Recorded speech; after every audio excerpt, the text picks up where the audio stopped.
गुरु शुक्र की युति के बारे में हम बात कर रहे हैं इस वीडियो में कन्या लगन वालों के लिए। इससे पहले हम सिंह लगन तक के लिए चर्चा कर चुके हैं सभी भाव में जब भी ये युति बनती हो। यहाँ अगर देखेंगे तो गुरु और शुक्र दोनों ही अत्यंत शुभ ग्रह हैं और शुभ ग्रह होने के साथ साथ वो आपके चार्ट में बहुत ही महत्वपूर्ण भावों को रिप्रेजेंट भी करते हैं। लेकिन यहाँ जो अगर देखा जाए तो दोनों का जो कारकत्व है वो काफी ज्यादा डिफरेंट है। बट यहाँ दोनों ही शुभ ग्रह होने के केस में ज्यादातर केस में इसके जो रिजल्ट होंगे काफी बेहतर ही होंगे आपके लिए। यहाँ हम सबसे पहले अगर गुरु को देखते हैं तो गुरु आपके चार्ट में फोर्थ लॉर्ड है। फोर्थ लॉर्ड होने के साथ साथ वो सेवंथ लॉर्ड भी है और लगन में गुरु का आना वैसे भी काफी ज्यादा यहाँ शुभ माना जाएगा। इसके अलावा अगर शुक्र को देखा जाए तो शुक्र भी एक अत्यंत शुभ ग्रह है, लेकिन शुक्र यहाँ नीच की स्थिति में होंगे। पर एक अत्यंत शुभ ग्रह के साथ होते हुए कहीं ना कहीं अगर बुध अच्छी स्थिति में है आपके चार्ट में तो शुक्र यहाँ उतना ज्यादा खराब रिजल्ट आपको नहीं देंगे। दूसरा ये है कि शुक्र नीच की स्थिति में अवश्य है, लेकिन अगर ये गुरु के बहुत ज्यादा क्लोज हुए आपके लगन में तो जो बहुत ज्यादा अयासीपन है, जो बहुत ज्यादा भोग विलास है, वो प्रवृत्ति आप में नहीं होगी, बल्कि गुरु का प्रभाव आपके ऊपर ज्यादा होगा। तो यहाँ गुरु और शुक्र दोनों ही आपकी लाइफ को बहुत ज्यादा बैलेंस में लाने का भी काम करेंगे। अगर यहाँ शुक्र रेट्रोग्रेड हो जाए तो रेट्रोग्रेड होने के केस में वो आपको सामान्य प्रभाव ही देंगे नीच की स्थिति में, क्योंकि ये ऑलरेडी है। अब यहाँ बुध का मजबूत होना काफी ज्यादा जरूरी हो जाएगा आप लोगों के लिए। बुध के मजबूत होने के साथ साथ आपके यहाँ कोई अन्य ग्रह जो स्थित है, अगर जैसे चंद्रमा जैसा ग्रह स्थित है तो चंद्रमा के यहाँ स्थित होने से गुरु को और शुक्र दोनों को ही फायदा होगा।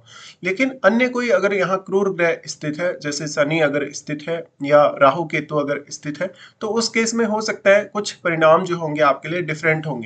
इसके साथ साथ इन दोनों में से ही कोई भी ग्रह अगर रेट्रोग्रेड है, जैसे अगर गुरु रेट्रोग्रेड होते हैं तो गुरु रूपी जो ज्ञान है, गुरु रूपी जो आध्यात्म है या इससे जुड़ी हुई अन्य जो भी आपके कारकत्व है उनमें कमी आ जाएगी। यहाँ पे अब बुध वास्तव में आपके चार्ट में कौन से भाव में बैठे हैं, हो सकता है बुध लगन में ही बैठे हो सकता है बुध आपके दूसरे भाव में बैठे हो, तीसरे में या चौथे में, यानी किसी भी भाव में बैठे हुए हो सकते हैं। तो बुध का संबंध आपको देखना होगा। अगर गुरु जैसे आपके पांचवें भाव, सातवें भाव या नौवें भाव पे दृष्टि डाल रहे हैं तो क्या इन भाव में बुध बैठे हैं? अगर इन भाव में बुध बैठे हैं तो गुरु की दृष्टि होने से बुध यहाँ काफी बेहतर रिजल्ट देंगे आपके चार्ट में। और क्योंकि जो गुरु है वो बुध के ही घर में स्थित है तो गुरु वास्तव में यहाँ रेट्रोग्रेड तो नहीं है, या गुरु यहाँ कितने बली होकर स्थित है। इसके साथ साथ आपके चार्ट में किस अन्य भाव का संबंध यहाँ आपके लगन से बन रहा है वो सब आपको देखना होगा। लेकिन हम ये मानते हैं लगन में गुरु और शुक्र के आने से आप उतना ही ज्यादा कहीं ना कहीं धार्मिक कार्यों की तरफ या आध्यात्म की तरफ भी आकर्षित होंगे। दूसरी तरफ आप जीवन को आध्यात्म के रूप में एक अच्छा बैलेंस में ला पाएंगे और साथ में जो लग्जरी जीवन है, जो बहुत ज्यादा भोग विलास है, उसका आनंद भी आप सही पैमाने पर ले पाएंगे या सही अनुपात में ले पाएंगे। अब देखिए गुरु अगर देखा जाए तो वो फोर्थ लॉर्ड है। फोर्थ लॉर्ड होने के केस में अब गुरु यहाँ बैठे हैं तो आपके लिए फोर्थ हाउस से रिलेटेड डिसीजन लेना काफी आसान हो जाएगा। फोर्थ हाउस से संबंधित कोई अन्य काम करना बहुत आसान हो जाएगा। आपकी माताजी का या आपके परिवार का जो प्रभाव है आपके ऊपर, या परिवार ने जो आपको भौतिक सुखों के मामले में सपोर्ट किया है, वो बहुत अहम हो सकता है। फोर्थ लॉर्ड गुरु होने के केस में इस बात की भी संभावना बनती है कि जातक काफी इंटेलिजेंट होगा। वैसे भी गुरु ज्ञान और विवेकशीलता के कारक हैं तो आप इंटेलिजेंट तो अवश्य होंगे ही। साथ में आपके अंदर बहुत ही ज्यादा पॉजिटिविटी होगी जीवन को लेकर, बहुत ही ज्यादा ऐसे गुण होंगे जो काफी सात्विकता की तरफ आपको लेकर जाएंगे। अब यहाँ गुरु जो है वो सेवंथ लॉर्ड है। सेवंथ लॉर्ड होने के केस में, और क्योंकि दोनों ही ग्रह मैरिड लाइफ के लिए भी उतने ही इंपॉर्टेंट प्लेनेट कहे जा सकते हैं, लेकिन अब सेवंथ लॉर्ड होने के केस में यहाँ गुरु और भी ज्यादा आपके लिए इंपॉर्टेंस रखते हैं मैरिड लाइफ के लिए या आपके सप्तम भाव से जुड़े कार्यों के लिए। पर शुक्र इनके साथ हैं तो गुरु अगर देखा जाए स्त्रियों के लिए उनके हस्बैंड के कारक हैं, और शुक्र भी पुरुषों के लिए अगर देखा जाए तो उनकी वाइफ के कारक हैं। इसके साथ साथ स्त्रियों के चार्ट में भी या स्त्रियों के जीवन में भी शुक्र का भी बहुत बड़ा इंपॉर्टेंस है अगर मैरिड लाइफ को लेकर देखा जाए। तो यहाँ पे ये जो कंजक्शन है वो मैरिड लाइफ के लिए और आपके पारिवारिक रिश्तों के लिए और भी ज्यादा इंपॉर्टेंट हो जाता है इस केस में। लेकिन अब यहाँ जो आपके लग्नेश है, लग्नेश आपके टेंथ लॉर्ड भी है, तो इन दोनों ही ग्रहों का प्रभाव कहीं न कहीं आपके करियर पर भी बहुत ज़्यादा अहम होने वाला है। क्योंकि जहाँ ये बैठे हैं, उसी भाव का स्वामी आपका 10th लॉर्ड भी है। अब आपको ये देखना होगा कि यहाँ सप्तम भाव में कोई भी प्लैनेट स्थित है या नहीं। अगर सप्तम भाव में कोई भी प्लैनेट स्थित है, तो उससे आपकी मैरिड लाइफ पर प्रभाव पड़ेगा, आपकी पब्लिक डीलिंग पर प्रभाव पड़ेगा, आपकी थिंकिंग पे, आपके पार्टनर की थिंकिंग, उनका ओवरऑल व्यक्तित्व कैसा होगा, उनकी सोच कैसी होगी या उनका व्यवहार आपके साथ कैसा होगा, इन सब पर असर पड़ेगा। तो यहाँ अब गुरु दृष्टि डाल रहे हैं, तो गुरु कुछ हद तक यहाँ कंट्रोल कर सकते हैं जो भी प्लेनेट यहाँ होगा, लेकिन वो प्लेनेट अपनी कुछ हद तक जो प्रभाव है वो सप्तम भाव में डालेगा ही जरूर। इस बात में ये भी संभावना बनती है जब ये प्लेसमेंट बन रही है, तो जातक अपनी पसंद से विवाह कर सकता है या वो किसी अपने जानकार से ही विवाह कर सकता है, अपनी कोई फैमिली रिलेशंस में ही आपका जो जीवन साथी है या जो पार्टनर है वो हो सकता है। ये बात स्त्रियों के केस में बहुत ज्यादा लागू होगी और इवन ये पुरुषों के केस में भी लागू होगी। पर यहाँ शुक्र कितना ज्यादा प्रभाव डाल पा रहे हैं, शुक्र रेट्रोग्रेड हो गए हैं तो सामान्य प्रभाव ही देंगे, लेकिन अगर शुक्र बहुत ही ज्यादा प्रभावशाली है यहाँ, तो गुरु का प्रभाव थोड़ा कम अवश्य हो जाएगा। लेकिन शुक्र के ज्यादा प्रभावशाली होने के केस में फिर पुरुषों की जो मैरिड लाइफ है उसमें थोड़े डिस्टरबेंस आने के चांसेस जरूर रहेंगे। अगर फिर सप्तम भाव में अगर कोई यहाँ क्रूर ग्रह बैठा हो तो वो भी आपको देखना होगा। फिर अगर मान लीजिए शुक्र यहाँ पर बहुत ज्यादा प्रभावशाली है, बहुत ज्यादा अपना इम्पैक्ट डाल रहे हैं क्योंकि ये नीच की स्थिति में बैठे हुए हैं, और यहाँ अगर कोई भी राहु या केतु जैसा ग्रह हो, तो आपको काफी सारी प्रॉब्लम्स आपके रिश्तों को लेकर देखने को मिलेंगी, स्पेशली आपकी मैरिड लाइफ में। अब यहाँ अगर हम देखेंगे तो शुक्र वो दूसरे भाव के स्वामी तो हैं ही, वो नवम भाव के भी स्वामी हैं। तो दूसरे भाव से संबंधित कोई भी प्रकार का क्रिएटिव काम करना, कोई भी धन लग्जरी से संबंधित काम करना, अपनी फैमिली लाइफ स्टाइल या अपना खान पान, उन सब पर आपका बहुत ज्यादा फोकस रहने वाला है और इनसे जुड़ी हुई आपकी बहुत ज्यादा भावनाएं रहने वाली हैं, आपके इमोशंस बहुत ज्यादा रहने वाले हैं। अब अगर चंद्रमा का भी संबंध यहाँ बन जाता है गुरु और शुक्र से, तो आपके अंदर बहुत ही ज्यादा टैलेंट आ जाएगा, बहुत ही ज्यादा क्रिएटिविटी आ जाएगी। अब फिर आपको यहाँ ये देखना होगा कि आप गुरु को फॉलो करें या शुक्र को फॉलो करें। शुक्र मेनली सेकंड लॉर्ड होने के केस में ये बात को दिखाते हैं कि जातक खुद से ही बहुत ज्यादा पैसा या धन अर्जित करेगा और उसको फैमिली से और अपने जीवन साथी से भी काफी कुछ मिलेगा, क्योंकि यहाँ गुरु जो है वो फोर्थ लॉर्ड और सेवंथ लॉर्ड है।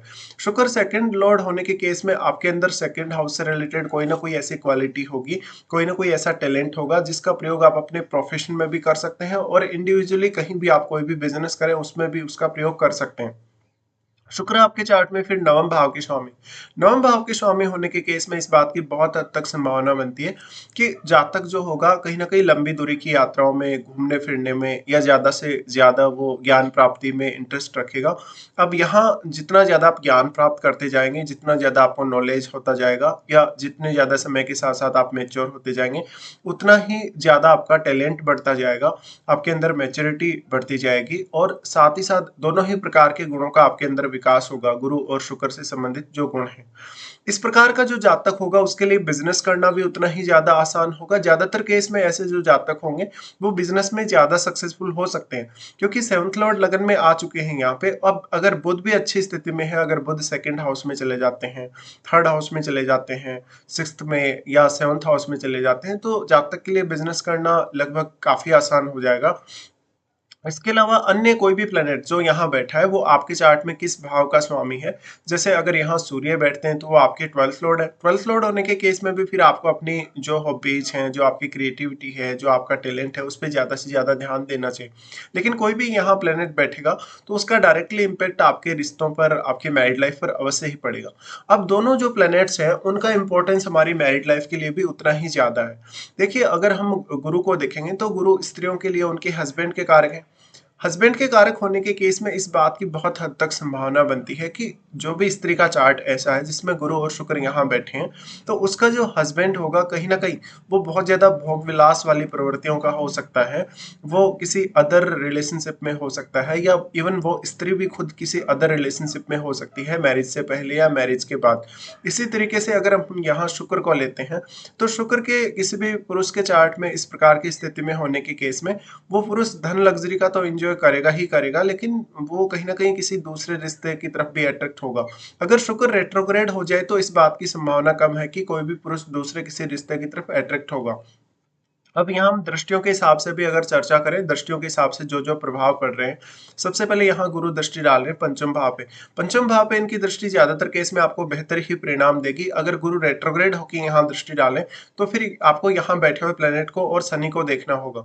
मेनली इस प्रकार का जो जातक होगा टैलेंटेड बहुत ज्यादा होगा, बहुत ही विवेकशील और समझदार होगा, इसलिए कहीं ना कहीं संतान के साथ भी उसका काफी प्रैक्टिकल रिलेशनशिप होगा और ऐसा जातक अपनी संतान के प्रति बहुत डेडिकेटेड भी होगा। इसके साथ साथ जातक का जो टैलेंट होगा या जो उसकी स्टडीज होंगी, जातक काफी ज्यादा पढ़ा लिखा हो सकता है।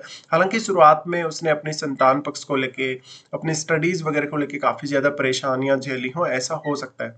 गुरु शुक्र दोनों का ही दृष्टि सप्तम भाव पे रहेगा। सप्तम भाव पे जो दृष्टि है ये पब्लिक डीलिंग में ज्यादा से ज्यादा मदद करेगा, बिजनेस में आपकी मदद करेगा, साथ ही अच्छी बेहतर पार्टनरशिप देगा।